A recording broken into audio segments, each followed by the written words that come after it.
आत्या. काय ग? अहो काल आम्ही नाही का तिकडे गेलतो मागच्या आळीला. होय. ती म्हातारी नाही वे कचा कचा भांडती सगळ्या संग. होय. अहो तिच्या नातीला म्हणून दिवस गेल्यात. कधी?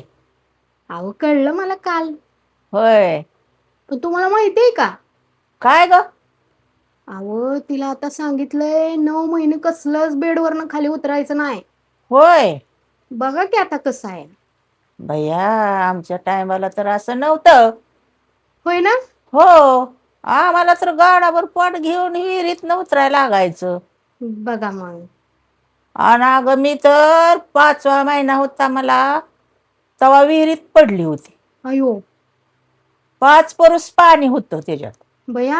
आणि मी पळून पळून पळून पायरीवर आली. हा. आणि मग माझी मोठी मुलगी होती माझ्या बरं, तिला म्हणलं तिथं बाबा हायत वर हाळी मार त्यांना. हा. आणि मग ती बाबा पळत आलं. बघा. आणि मग माझ्या हाताला धरलं पायरीवरून हळू हळू हळू मला वर आणलं. गाडी एवढं पाट घेऊन 5 परूस विहिरीत ना आम्हाला पाणी रोज आणायला लागायचं घरी. भांडी घासायला, कपडे धुयाला, आंघोळीला, काय गुरं 4 असतील त्यांना पाजायला, सगळं डोक्याने पाणी वाह्या. आम्हाला होता वय आराम आणि फिराम.